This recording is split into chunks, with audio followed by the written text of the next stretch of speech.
Hi everyone, मैं प्रिया और अपने चैनल पर आप सभी का स्वागत करती हूँ। चलिए तो आज की वीडियो हमारी महाभारत की ओर दोस्तों। तो देखिए आज हम जानेंगे इस वीडियो में कि विदुर ने, भीष्म और कृष्ण ने कर्ण को ऐसा कौन सा रहस्य बताया था जिससे पूरी महाभारत बदल गई थी। आखिर विदुर बहुत ही बड़ी रणनीति वाले थे, है ना, और बहुत ही मतलब उन्होंने ऐसी ऐसी चीजें बताई थी जिससे हमारे पांडव भी बच गए थे। देखिए महाभारत में ऐसी बातें गुप्त थी जिन्हें सिर्फ श्री कृष्ण सहित कुछ लोग ही जानते थे। जैसे जब भीष्म और कर्ण को गुप्त बातें पता चली तो फिर संपूर्ण घटनाक्रम में बदलाव हो गया।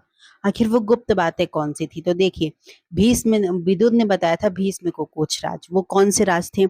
दुर्योधन ने वर्णावत में पांडवों के निवास के लिए पुरोचन नामक शिल्पी से एक भवन का निर्माण करवाया था, जो कि लाख, चर्बी, सूखी घास, मूंज जैसे अत्यंत ज्वलनशील पदार्थों से बना था।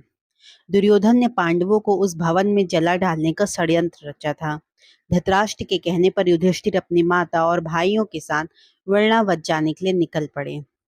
दुर्योधन के षड्यंत्र के बारे में जब विदुर को पता चला तो उन्होंने तुरंत ही वर्णावत जाते हुए पांडवों से मार्ग में मिले और उन्होंने दुर्योधन के षड्यंत्र के बारे में बताया।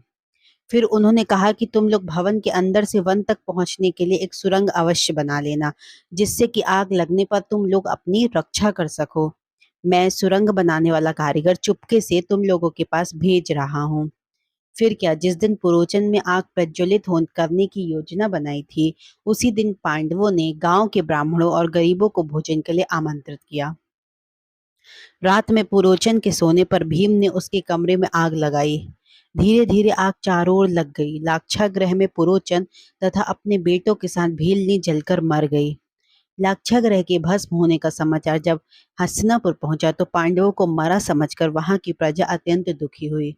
दुर्योधन और धृतराष्ट्र सहित सभी कौरवों ने शोक मनाने का दिखावा किया और अंत में उन्होंने पुरोचन, भीलनी और उनके बेटों को पांडवों का शव समझकर अंत्येष्टि करवा दी। हालांकि बाद में विदुर ने भीष्म पितामह को यह बता दिया था कि किस तरह दुर्योधन ने षड्यंत्र से पांडव बचकर निकल गए। इस बात को सुनकर भीष्म बहुत प्रसन्न हुए और उन्होंने विदुर से कहा कि तुमने उन्हें बचाने में जो महान कार्य किया है वह बहुत ज्यादा सराहनीय है। फिर कहते हैं श्री कृष्ण ने कर्ण को कुछ रहस्य बताया था। कहते हैं कि कर्ण दुर्योधन का पक्का मित्र था। दुर्योधन ने उसे अंग देश का राजा बना दिया था। कर्ण यह नहीं जानता था कि उसकी असली माँ कौन है, परंतु जब उसे पता चला कि उसके पिता शूरदेव हैं, बहुत समय तक कर्ण और दुर्योधन साथ रहे। परंतु भीष्म पितामह ने यह कभी नहीं बताया कि तुम कुंती पुत्र हो और पांडवों के भाई हो, क्योंकि भीष्म जानते थे कि अगर कर्ण पांडव का ही भाई है, लेकिन उन्होंने यह बात कौरव पक्ष से छिपा कर रखी। कर्ण का सत्य छिपाना भी महाभारत युद्ध का एक बड़ा कारण बना। यह बात भीष्म ने नहीं, श्री कृष्ण ने भी छिपा कर रखी। खुद कर्ण भी जब युद्ध तय हो गया तब जान पाया। कुंती भी राजमहल में कौरवों के बीच ही बहुत समय तक रही और बाद में वह महात्मा विदुर के यहाँ रहने लगी थी। कुंती भी यह जानती थी कि कर्ण मेरा पुत्र है और उसका एवं कर्ण का कई बार सामना हुआ, परंतु कुंती ने यह बात तब तक जाहिर नहीं की जब तक कि युद्ध तय नहीं हो गया। यही बात श्री कृष्ण को बहुत पहले से पता थी और वे कर्ण से कई बार मिले, परंतु उन्होंने भी कभी इस बात का जाहिर नहीं किया। हालांकि यह बात श्री कृष्ण ने पहली बार कर्ण को बताई थी कि तुम कुंती के पुत्र हो।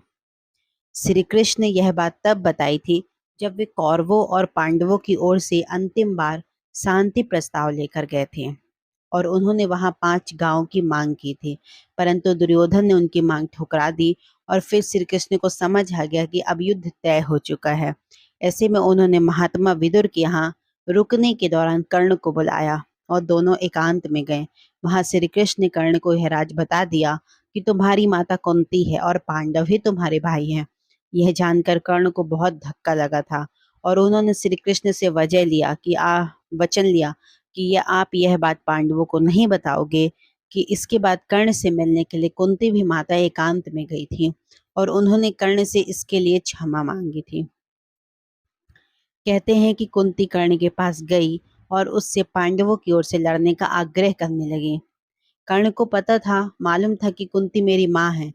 कुंती के लाख समझाने पर भी कर्ण नहीं मानी और कहा कि जिनके साथ मैंने अब तक का अपना सारा जीवन बिताया है उनके साथ मैं विश्वासघात नहीं कर सकता।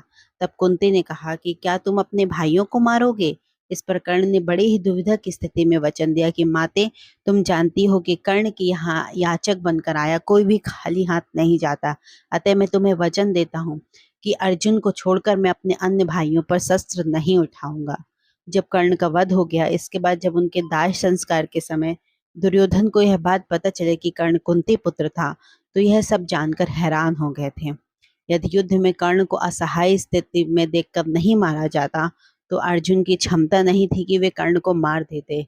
इस तरह हम देखते हैं कि श्री कृष्ण ने अर्जुन को कर्ण से बचाने के लिए इस तरह एक योजनाबद्ध तरीके से कार्य किया।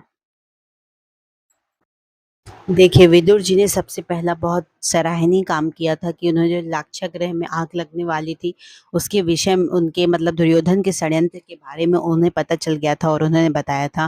कहते हैं कि विदुर ऋषि व्यास के पुत्र थे और विदुर पांडव के सलाहकार थे और उन्होंने दुर्योधन द्वारा रची गई साजिश के कई मौके पर उन्हें मृत्यु से बचाया। विदुर ने कौरवों के दरबार में द्रौपदी के सम्मान का विरोध भी किया था। कहते हैं कि कुरुक्षेत्र युद्ध के दौरान विदुर धर्म और पांडवों के पक्ष में थे। भगवान श्री कृष्ण के अनुसार विदुर को यम का अवतार माना जाता था। कृष्ण ने विदुर के ज्ञान और लोगों के कल्याण के प्रति उनके समर्पण का सम्मान किया है। जब भगवान श्री कृष्ण पांडवों के शांति दूत के रूप में हस्तिनापुर आए, तो वे विदुर के घर पर रुके, क्योंकि कृष्ण जानते थे कि विदुर ठीक से उनके महल में उनकी देखभाल करेंगे।